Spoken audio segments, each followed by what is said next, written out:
بسم اللہ الرحمن الرحیم۔ السلام علیکم۔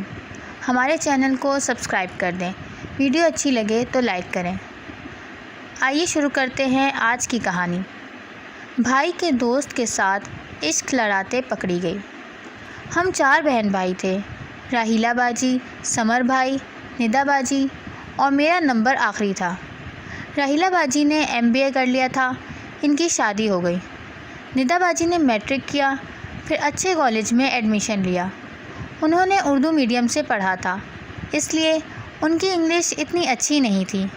کالج میں سب لڑکیاں انگلش بولتی تھیں، اس لیے ندا باجی پریشان رہنے لگیں۔ والد صاحب ٹیوشن کی اجازت نہیں دیتے تھے۔ سمر بھائی کی انگلش بہت اچھی تھی، انہوں نے انگلش میڈیم سے پڑھا تھا، لیکن وہ تھوڑے لاوالی سے تھے۔ روز کہتے تھے کہ آج پڑھا دوں گا، مگر نہیں پڑھاتے تھے۔ ہم جس محلے میں رہتے تھے وہ شریفوں کا محلہ تھا۔ ہمارے مکان کے سامنے والے مکان میں ایک زمیندار فیملی رہتی تھی۔ ان کی بیٹی سائمہ میری دوست بن گئی تھی۔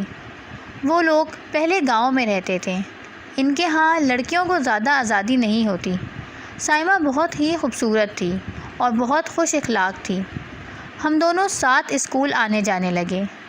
انہی دنوں میری منگنی میرے چچا زاد یوسف سے ہو گئی تھی، وہ بھی اسی محلے میں رہتے تھے۔ یوسف سچ میں یوسف کہلانے کے لائق تھا، وہ بہت خوبصورت تھا۔ قریبی رشتہ داری کے باوجود وہ ہمارے گھر زیادہ نہیں آتا تھا۔ اس کی بہن حسنہ کبھی کبھار آ جاتی تھی اور اس کی سائمہ سے بھی سلام دعا ہو جاتی تھی۔ ایک روز میں کالج سے گھر آئی تو ندا باجی نے بتایا راہیلہ باجی آئی ہوئی ہیں۔ میں تو خوشی سے نہال امی کے کمرے میں گئی تو باجی وہاں نہیں تھی۔ پھر میں بھائی کے کمرے میں گئی، وہ وہاں بھی نہیں تھی۔ وہاں ایک لڑکا بیٹھا ہوا تھا، مجھے دیکھ کر وہ اٹھا اور سلام کیا۔ میں جواب دے کر واپس پلٹ گئی۔ راہیلہ باجی واش روم میں تھی۔ پھر دوبارہ میں امی کے کمرے میں گئی، باجی کو وہاں دیکھ کر ان سے پوچھا، بھائی کے کمرے میں وہ لڑکا کون بیٹھا ہے؟ میرا دیور ہے، تمہارے دلہا بھائی کو آفس سے چھٹی نہیں مل رہی تھی، اس لیے میں اس کے ساتھ آئی ہوں، باجی نے کہا۔ کھانے کا سامان لینے جب میں گئی تو دوبارہ اس سے ملاقات ہو گئی۔ ایسا لگا جیسے وہ مجھے دیکھ کر مسکرا رہا ہے۔ اگلے روز جب سائمہ آئی تو میں نے اسے بتایا راہیلہ باجی شادی کے بعد دوسری بار ہمارے گھر آئی ہیں اپنے دیور کے ساتھ۔ دیور کیسا ہے؟ سائمہ نے فوراً پوچھا۔ میں نے زیادہ غور نہیں کیا، میں نے جواب دیا۔ اس نے کہا، ہاں تم کیوں اسے غور سے دیکھنے لگی؟ جسے یوسف ثانی مل جائے وہ کیوں کسی اور پر نظر ڈالے گی؟ اسے مذاق کا میں نے کوئی جواب نہ دیا۔ شام کو سائمہ ہمارے گھر آئی، اس نے سرفراز کو دیکھا، وہ اسے عجیب سی نظروں سے دیکھنے لگی۔ اس وقت وہ مجھے سائمہ نہیں لگ رہی تھی۔ وہ بہت جلدی سرفراز سے گھل مل گئی۔ میں حیران رہ گئی۔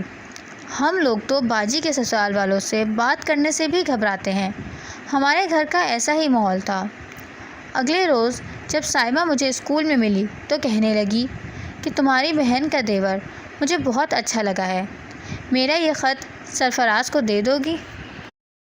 میں نے خط لینے سے انکار کر دیا تو وہ میرے پیچھے پڑ گئی، اتنی ضد کی کہ مجھے خط لینا ہی پڑا۔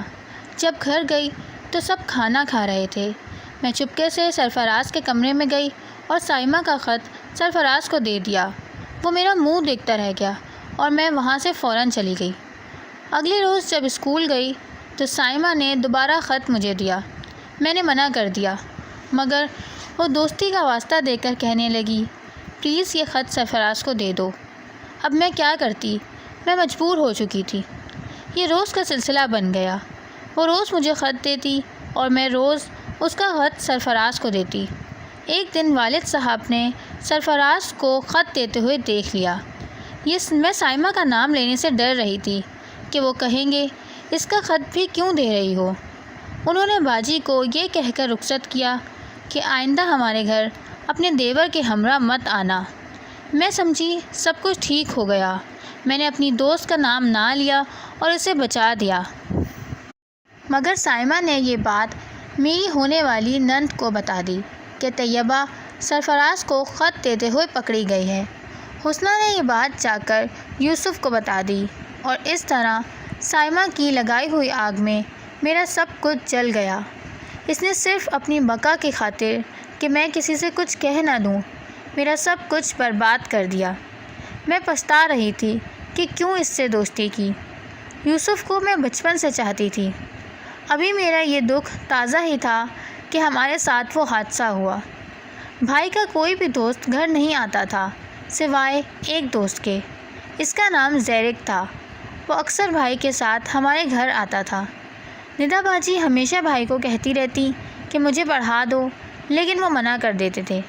یہ بات زیرک کے دل میں آئی اور اس نے سمر بھائی سے کہا، دوست اگر تمہیں برا نہ لگے تو میں تمہاری بہن کو پڑھا لوں۔ بھائی نے کہا، ہاں بالکل تم اسے پڑھا سکتے ہو۔ پہلے تو زیرک صرف اتوار والے دن آتا تھا، مگر اب روزانہ شام کو آنے لگا اور ندا آپی کو پڑھانے لگا۔ ایک دن میں ندا آپی کی انگلش بک دیکھ رہی تھی کہ اس میں مجھے ایک خط ملا۔ میں وہ پڑھنے لگی تو وہ آ گئیں اور وہ میرے ہاتھ سے وہ خط چھیننے ہی لگی تھیں کہ سمر بھائی آ گئے۔ انہوں نے پوچھا، طیبہ کیا بات ہے؟ میں نے خط پیچھے چھپا لیا۔ وہ میرے قریب آئے تو میں نے خط پھینک دیا۔ انہوں نے خط اٹھایا، تحریر پڑھی تو پہچان لیا کہ یہ زیرک نے لکھا ہے۔ وہ آپی کو غصے والی نظروں سے دیکھنے لگے اور کہا، اچھا تو پڑھائی کے بہانے خط و کتابت کا گیم کھیلا جا رہا ہے۔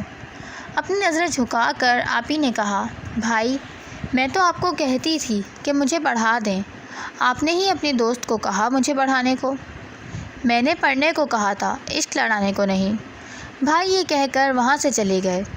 میں سوچ رہی تھی کہ میری منگنی ٹوٹنے پر پہلے ہی امی ابو پریشان ہیں، اوپر سے آپی کی یہ حرکت۔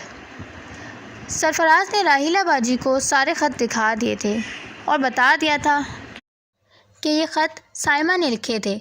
میں سرفراز کی شکر گزار ہوں۔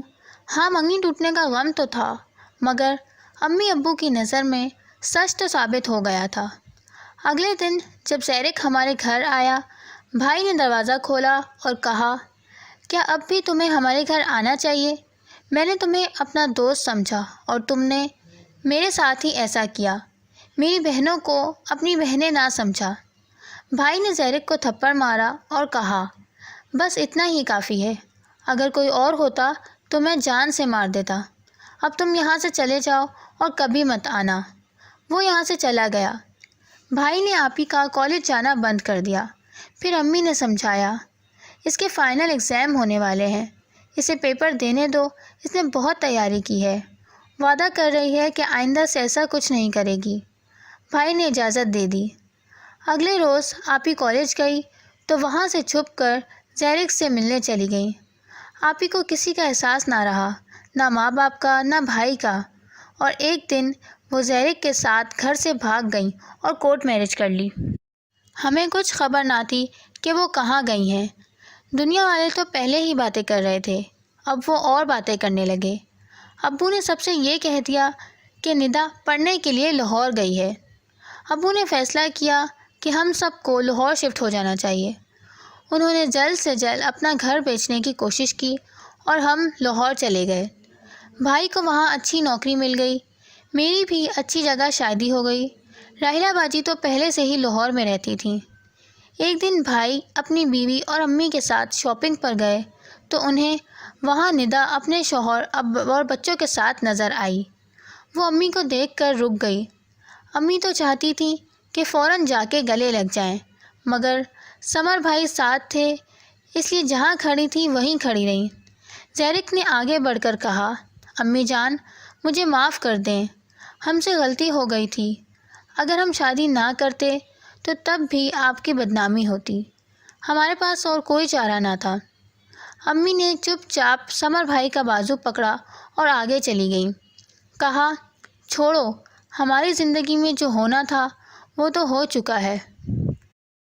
اب ندا 3 بچوں کی ماں ہے، وہ اپنے گھر میں خوش ہے یا نہیں خوش، ہم سے اس کا کوئی واسطہ نہیں ہے۔ 1 سال بعد ندا کا میرے پاس فون آیا۔ میں نے کہا، اب تو خوش ہونا تم؟ تو ندا نے کہا، میں کیسے بتاؤں کہ میں خوش ہوں یا ناخوش؟ میں جس طرح کی زندگی گزار رہی ہوں تم اس کا تصور بھی نہیں کر سکتی۔ زیرک کچھ خاص اچھا انسان نہیں ہے، اس کا کمانے کا ذریعہ بھی اچھا نہیں ہے، وہ غلط طریقے سے کماتا ہے، غیر لڑکیوں سے اس کا ملنا جلنا ہے۔ پھر پوچھا، طیبہ تم تو خوش ہو نا؟ میں نے کہا، ہاں میں تو خوش ہوں، اپنے امی ابو کی دعاؤں کے ساتھ میں نے شادی کی تھی۔